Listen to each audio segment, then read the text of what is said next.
深夜2点半，您正睡得香甜，突然间小腿像被一条钢索紧紧勒住，那肿痛就像有人拿着老虎钳，狠狠地在您的肥肠肌里旋转扭曲。您惊醒过来，冷汗直流，用力按压，想要让那条硬得像石头的肌肉放松下来。这种痛到让您整个人蜷缩起来，甚至发不出声音。这不是什么少见的情况。根据我们在台南地区的临床统计，超过37%的45岁以上民众每周至少会经历一次这样的夜间抽筋。很多人以为这只是年纪大了、缺钙或者太累了，但事实上，这是您的血管系统、神经系统还有肝胆系统同时在向您发出警讯。请先订阅我们的频道，开启小铃铛，这样您就不会错过任何重要的健康资讯。我想知道您是否正在观看这支影片。如果您觉得这个内容对您有帮助，请在留言区打1；如果没有，请打0，也让我知道您是从哪里看到这支影片的。在我们正式开始之前，欢迎留言提出任何问题。如果您现在就关掉这支影片，您将会错过最关键的警讯，那个许多病患都希望能早一点知道的警讯。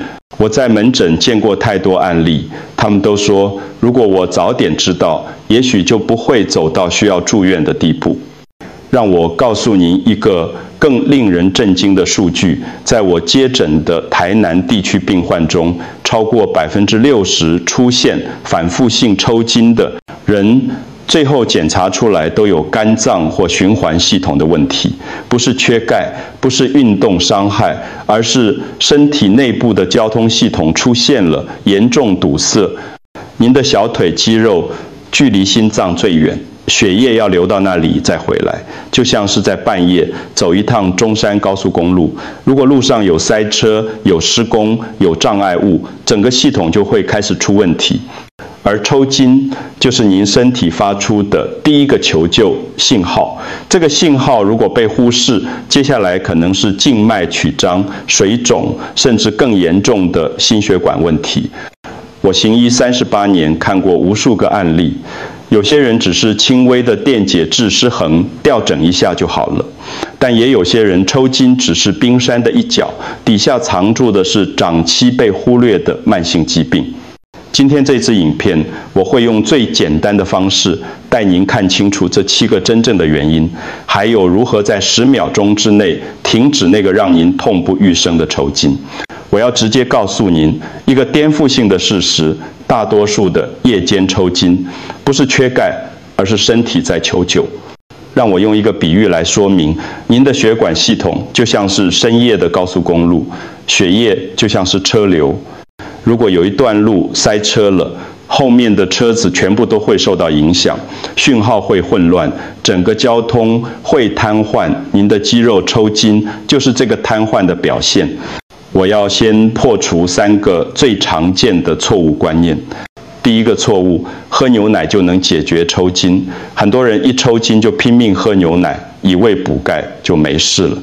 但根据医学研究，真正因胃缺钙导致的抽筋只占所有案例的不到15%，更多时候问题出在钙、镁、钾这3种电解质的比例失衡，而不是单纯缺少某一种。就算你每天喝3杯牛奶，如果镁和钾的比例不对，抽筋还是会继续发生。第二个错误，认为是运动过度造成的。确实，过度运动会让肌肉疲劳，但如果您已经休息了2-3天，抽筋还是在半夜出现，那就不只是肌肉疲劳的问题，这代表您的神经传导或血液循环已经出现了更深层的异常。第3个错误，一味是天气冷或睡姿不对。很多人把原因归咎于冬天太冷，或者睡觉的时候脚压到了。但您有没有想过，为什么有些人冬天也不会抽筋？为什么同样的睡姿，有些人就没问题？关键不在外在因素，而在于您身体内部的平衡状态。这不是您的错。这种错误的认知已经在台湾社会流传超过20年了，很多长辈甚至一些基层诊所的医师都还在用这种过时的观念在处理抽筋问题。但医学已经进步了，我们现在知道的更多。抽筋背后隐藏的可能是电解质紊乱、循环障碍、神经压迫、药物副作用，甚至是肝脏和肾脏的早期警讯。这些问题如果不处理，时间久了会累积成更大的疾病。我见过有病患因未长期忽视抽筋，最后演变成严重的周边血管疾病，需要住院治疗。所以要真正理解抽筋，我们必须深入看看这7个真正的原因。接下来的内容会让您重新认识自己的身体，也会让您知道该如何正确应对。现在让我们一个一个来看这7个真正导致夜间抽筋的原因。第一个原因，电解质失衡，特别是钙镁钾的比例。重点不是缺钙，而是比例错乱。您的肌肉收缩和放松需要这3种离子在细胞内外精确的交换，就像一支交响乐团，少了一个乐器不行。但更重要的是，大家要合奏。如果钙太多，镁太少，肌肉就会过度收缩，放松不下来。这时候您喝再多牛奶也没用，因为问题不在总量，而在比例。第二个原因，轻微脱水。很多人不知道，身体只要缺少1%到2%的水分，就足以引发肌肉痉挛。尤其是夏天开冷气睡觉，或者冬天盖电毯，都会在不知不觉中让您的身体流失水分。水分不够，血液就会变得浓稠，循环变慢，肌肉得不到足够的氧气和养分，自然就容易抽筋。第3个原因，肌肉和肌腱的过度负荷。如果您一整天站立超过8小时，就算晚上休息了，那些肌肉纤维里累积的乳酸还是在那里，就像一条橡皮筋被拉紧了一整天，晚上虽然放开了，但它已经失去弹性，随时会断裂。这种累积性的疲劳需要好几天的时间才能真正恢复。第4个原因，血液循环不良。您的小腿距离心脏最远，血液要克服地心引力才能回流。如果您有静脉瓣膜功能不全，血管弹性变差，或者长时间久坐，血液就会在下肢滞留。就像高速公路的回程路段塞车，车子出不去，整个系统就会瘫痪，肌肉缺血、缺氧就会开始痉挛。第5个原因，神经受到刺激或压迫。您的脊椎里有许多神经根，它们控制着下肢的肌肉。如果有椎间盘突出、骨刺或者神经通道狭窄，神经就会发出错误的讯号，就像电线短路一样，肌肉会突然接收到收缩的指令，然后就锁死了。这种抽筋通常伴随着脚麻、刺痛的感觉。糖尿病患者特别容易出现这种情况，因为高血糖会损伤周边神经。第6个原因，药物的副作用。在台湾有3类药物最容易引起抽筋。第一类是利尿剂，常用于治疗高血压和水肿，但它会带走大量的钾和镁。第2类是降血脂药物，特别是史他汀类药物，长期使用可能影响肌肉功能。第3类是某些气喘药物，会影响电解质平衡。如果您正在服用这些药物，又经常抽筋，一定要跟您的主治医师讨论，看看能不能调整剂量或换药。第7个原因，潜在的内脏疾病，特别是肝脏、肾脏和甲状腺。这是最容易被忽略的原因。我有很多病患都是因为反复的夜间抽筋才来看诊，结果一检查发现肝功能指数偏高，或者肾功能开始衰退，肝脏腹则代谢许多毒素和废物。如果肝功能不好，这些废物就会累积在血液里，影响肌肉和神经的正常运作。肾脏负责调节电解质，如果肾功能下降，钙镁钾的平衡就会被打乱。有些病患甚至是因为凌晨2点的抽筋，才意外发现自己有轻度脂肪肝或早期肾病。这7个原因往往不是单独存在的，而是互相影响、互相加重。从中医的角度来看，夜间抽筋可以分成3种体质类型。让我用几个真实案例来说明。第一种体质，肝血不足。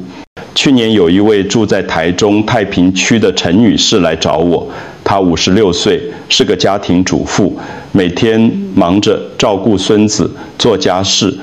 她告诉我，最近半年经常在半夜抽筋，痛得要命，但痛感不算最强烈，就是反复发作，几乎每周都有2、3次。我检查后发现，她的眼睛前色、指甲容易断裂、月经量变少，这些都是肝血不足的表现。中医讲肝主筋，肝血就像是润滑油，滋养着您的筋膜和肌肉。如果肝血不足，筋得不到滋养，就会变得前躁、紧绷，容易抽筋。这类型的病患通常工作压力大、睡眠不足，或者有慢性失血的问题。第二种体质，气滞血瘀。另一位是新北市板桥的林先生，38岁，在科技公司当工程师。他的抽筋很特别，每次发作都痛得像刀割一样，而且位置固定，就在右小腿的同一个地方。他说那种痛就像有人拿铁钳在扭他的肌肉，痛到全身冒冷汗。这是典型的气滞血瘀，长期久坐、情绪压抑、缺乏运动，都会导致气血运行不畅。气一旦停滞，血液就会淤积，肌肉就像泡在脏水里一样，当然会出问题。这类病患需要的不只是物理治疗，还需要调整情绪和呼吸方式，让气血重新流动起来。第三种体治寒湿困阻。还有一位高雄的王女士，她的抽筋都发生在冬天，而且脚总是冰冷的。她说抽筋的时候，整条腿都感觉沉重无力，就像灌了铅一样，这是寒湿体质的特质。台湾的气候湿热，但很多人因为长期待在冷气房，爱喝冷饮，少运动，体内累积了大量的湿气，再加上寒气入侵，湿寒交结，就会阻碍气血运行，导致经脉拘急。有趣的是，这个种体质的人抽筋时间也很特定，通常是在凌晨1点到3点，也就是肝经当令的时候。为什么？因为肝经循行经过大腿内侧和小腿，寒湿最容易在这个时段发作。这3种体质对阴的处理方法完全不同。肝血不足的人需要养血柔肝，气滞血瘀的人需要活血化瘀，寒湿困阻的人需要温阳散寒。如果用错了方法，不但改善不了，还可能让情况更糟。现在我要教您一个最实用的技巧，如何在10秒钟之内停止抽筋的剧痛。这个方法任何人都可以做，而且立即有效。第一步，反向拉伸。当抽筋发作的时候，您的肌肉是处于过度收缩的状态，就像一条被扭紧的毛巾。这时候您要做的是用相反的方向把它拉开。如果是小腿后侧抽筋，您就坐在床上，腿伸直，然后用双手抓住脚趾，用力往身体的方向拉。这个动作会强制伸展腓肠肌，打断神经的异常放电，让肌肉重新放松。动作要慢，但力道要足够，不要怕痛，因为您现在的目标是打断那个错误的肌肉讯号。通常维持5到10秒，您就会感觉到肌肉开始松开了。第二步，穴位按压。在您拉伸的同时，可以请家人帮您按压4个关键穴位，这4个穴位能够快速调节神经和血液循环。第一个是足三里，位置在膝盖外侧，往下4根手指宽的地方。那里有一个小凹陷，就像一个天然的指压点，用拇指用力按下去，会有明显的酸胀感。第二个是3阴交在内，脚踝最高点往上4根手指宽的地方，按下去会特别敏感。这个穴位对调节肝、脾、肾都有帮助。第3个是太冲，在脚背上大拇指和第2指之间往上推到有个凹陷的地方，这是肝经的原穴，专门处理肝气郁结导致的经脉问题。第4个是阳陵泉，在小腿外侧膝盖下方有一块凸起的骨头，那个骨头的前下方凹陷处，这个穴位被称为经会，专门治疗一切经的问题。每个穴位按压10到15秒，力道要够深，但不要按到受伤。您会发现配合拉伸和穴位按压，大部分的抽筋都能在半分钟内缓解。什么这个方法有效？因为您同时做了2件事：物理上强制伸展肌肉，让它无法继续收缩；神经上刺激正确的穴位，阻断错误的痉挛讯号。就像您重新启动一台当机的电脑，让系统回到正常状态。记住这个方法，下次半夜抽筋的时候，您就不会再慌乱无助了。急救法只能治标，要真正解决问题，您需要一套完整的24小时预防方案。第一项，饮食补充电解质。您需要在日常饮食中增加富含镁和钾的食物，香蕉是最常见的选择，但其实奇异果的钾含量更高，而且还有丰富的维生素 C。坚果类，特别是杏仁和腰果，是镁的最佳来源。深绿色蔬菜像是菠菜、地瓜叶，同时含有钙、镁、钾3种矿物质。如果您不排斥海鲜、海带和紫菜，也是非常好的选择。不要等到抽筋了才补充，而是要每天固定摄取，特别是晚餐，可以多吃一些这类食物，让您的身体在睡前有充足的矿物质储备。第2项，聪明喝水。很多人以为只要喝够8杯水就好，但关键不在总量，而在时机。我建议您掌握6个重要时段：早上起床先喝1杯温水，启动循环；上午10点补充1次；午餐前半小时喝1杯，帮助消化；下午3点再补充，避免血液浓稠；晚餐后1小时喝1点，但不要太多；睡前1小时喝最后1小杯，大约100到150毫升就好。这样的喝水方式可以让您的身体全天保持良好的水分平衡，又不会因为睡前喝太多而半夜起来上厕所。第3项，睡前温暖双脚。每天睡前用温水泡脚10到15分钟，水温大约40度左右，泡到小腿肚微微发红。这个动作可以促进下肢的血液循环，放松肌肉，同时也能帮助您更快入睡。如果您愿意，可以在水里加一点姜片或艾草，效果会更好。泡完脚之后，记得擦前，稍微按摩一下小腿，从脚踝往上推到膝盖，重复10次。第4项，简单的伸展运动。睡前做一套拉伸、维持放松的运动，站在墙边，一脚在前，一脚在后，后脚的脚跟贴地，感觉小腿后侧被拉开，维持这个动作8秒钟，然后放松，每条腿做3次。这个运动可以预先伸展肌肉，降低夜间抽筋的几率。另外，睡觉的时候可以在脚下垫一个小枕头，让脚踝保持轻微背屈的姿势，也能减少抽筋发生。第5项，管理慢性疾病。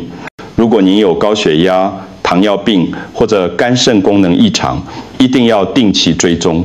不要自己乱买钙片来吃，因为过量的钙质可能会沉积在血管壁，反而增加心血管疾病的风险。正确的做法是跟您的医师讨论，做完整的血液检查，看看电解质、肝功能、肾功能的数值，然后针对问题做调整。这5个方法不需要花大钱，也不需要特殊设备，只要您愿意每天花一点时间照顾自己，持续2到3周，您就会发现抽筋的频率明显下降。最后，我要告诉您一个中医的秘密，叫做时辰密码。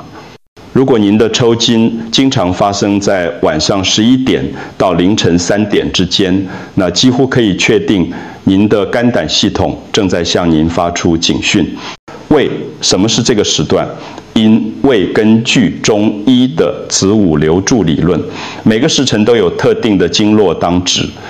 晚上11点到凌晨1点是胆经当令的时间，凌晨1点到3点是肝经当令的时间。这2条经络都循行经过下肢，如果肝胆功能失调，在这个时段就特别容易出现抽筋。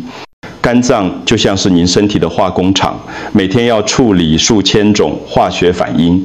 白天的时候，它忙着代谢您吃进去的食物、药物，还有各种环境毒素。到了晚上，特别是深夜，肝脏才有时间进行自我修复和排毒。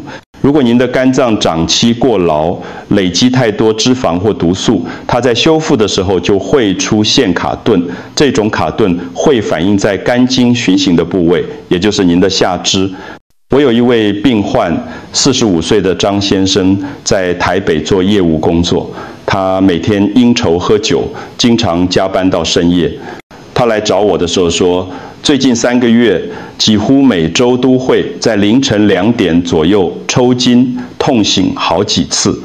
我帮他做了抽血检查，发现他的肝功能指数 GPT 和 GOT 都明显偏高，腹部超音波显示有中度脂肪肝。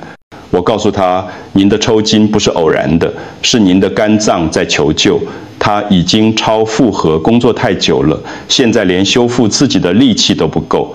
后来他戒了酒，调整作息，配合中药调理，3个月后，不但抽筋消失了，肝功能指数也恢复正常。肝脏就像您一样，它也需要休息，也需要被善待。如果您一直熬夜，一直吃油腻的食物，一直给它压力，总有一天它会罢工，而抽筋就是它发出的第一个罢工信号。所以，请好好照顾您的双腿，也请好好照顾您的肝脏，他们都是您最忠实的伙伴，陪着您走过人生的每一步路。如果您身边也有人被夜间抽筋困扰，请把这支影片分享给他们。也许您的一个分享就能帮助一个人找回安稳的睡眠，甚至及早发现潜在的健康问题。让我们一起守护健康，从理解身体的每一个信号开始。谢谢您的观看，我们下一支影片再见。